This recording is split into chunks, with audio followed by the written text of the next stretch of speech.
Okay, moving along. Our next speakers are sure to be familiar to many of you.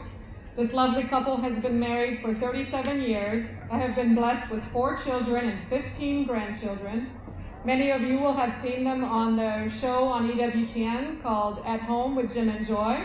I had a great pleasure of being on that show last week. Their voices reach 230 million television households in more than 140 countries. Not alone do they teach and offer hope, they also are in the trenches. Currently, Joy serves as Executive Director and Jim as Director of Development at Her Choice Birmingham Women's Center in Birmingham, Alabama. The Pintos mobilize every resource possible to encourage mothers to choose life, to protect children at risk, and to offer post-abortion healing. Ladies and gentlemen, Jim and Joy Pinto.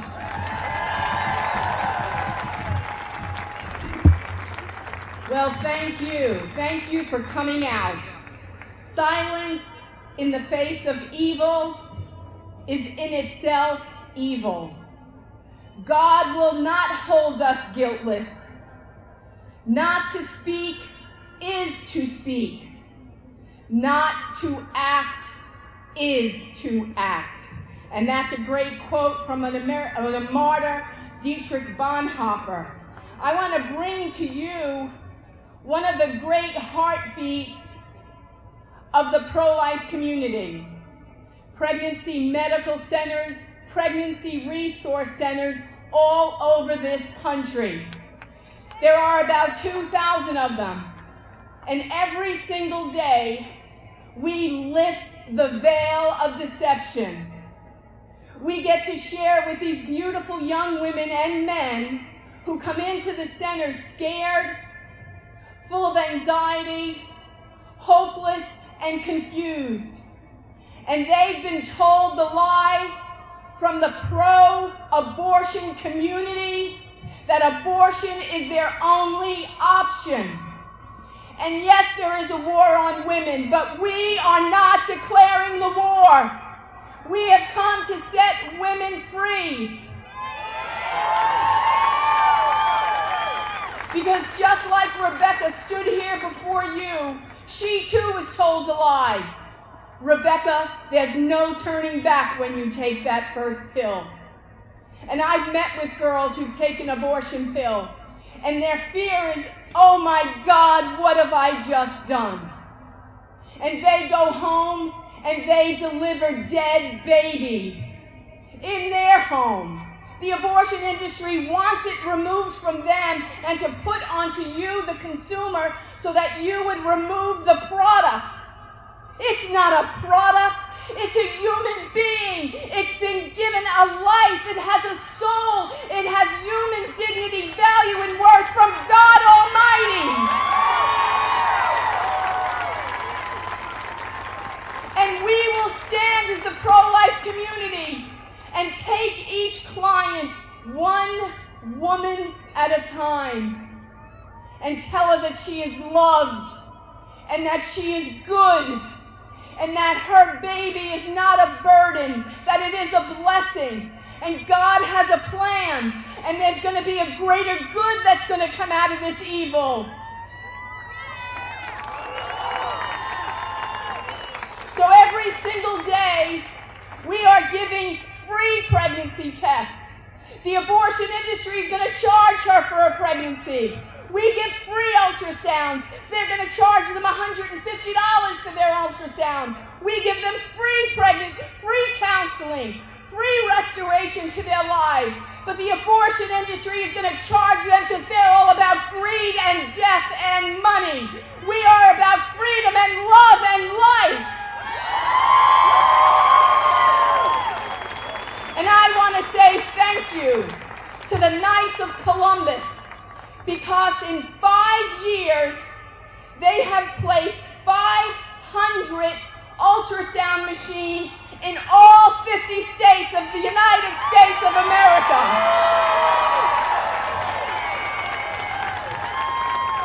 And ultrasounds save lives. I had a client who came into my center on Monday. She came in for her 5th abortion. and we lifted the veil. We revealed the truth. She got a window to her womb because when she went to the abortion clinic, they never showed her the ultrasound. They never let her hear her baby's heartbeat, and all they wanted to do was take her money and send her a sailing. So let us, as a people of life, say yes to love, not to selfishness, yes to life, not to death, yes to freedom, not to enslavement, and yes to God, who is for love and life, and He will not disappoint us. Let us say yes. And let us say yes to God, who is the living one and the merciful one. And pregnancy medical centers around this country do post-abortion counseling. We are telling the women, you can be forgiven and set free. Come inside, our doors are wide open. You surrender your secret and let the God of mercy and the God of love repair and restore and heal your soul. That's the pro-life movement.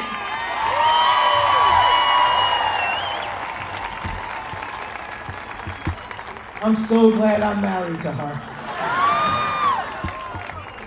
Well, the other day, as we were leading our march, getting ready for our march in Birmingham, Alabama, I spoke to a media person, and his question to me is very relevant to our gathering today, to the Walk for Life, and to each one of us.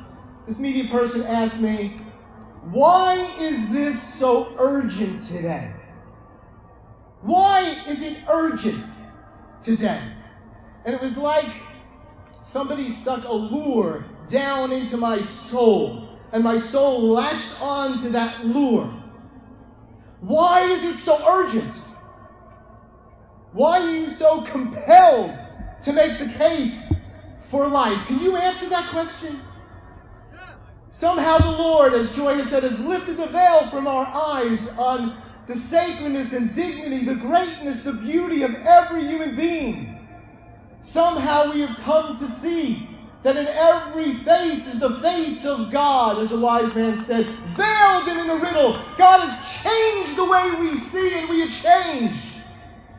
Why is it urgent, he asked me, and I was sitting in a crisis pregnancy center, and I thought to myself, because I can hear a heart beating through my wall, and if we don't reach that mother, that baby's heart will be destroyed. Why is it urgent? It's urgent because we as a pro-life people stand against the dismemberment of little babies in the womb and dismemberment of people outside of the womb. It's urgent because we gather together today because our message, if it is followed, our philosophy, if it is followed, everybody lives. Everybody loves. We are here to declare the inestimable worth, value, and dignity of every human being. If this world would follow it, if we would all sit down at the table of humanity, if we would not be like some government leaders that so glibly say they believe in the dignity of every human being, but they do not believe in the dignity and the sanctity and the right to life of those in the womb, or the elderly, or the handicapped. Our message is a great message. It's urgent that you get it out there. That every one of you is called to be an evangelist, a missionary of the gospel, of the good news of life. And you were sent by God to evangelize this world, beginning in San Francisco and in this Bay Area. Take the gospel of life to the world. Because the glory of the Lord, the gospel of life, will cover this earth. Jesus Christ is coming like a thief in the night. He didn't say exactly the season and the time. He just said you better be ready because there'll be no place to hide. Make straight the paths of righteousness now. Shine your light because face to face you will see Jesus, the embryo, the fetus, who is now Lord of all, and He's the light of the world. We will see Jesus face to face. Take the gospel of life to San Francisco, and through EWTN, take it to the world. Have courage, have passion. God will prevail.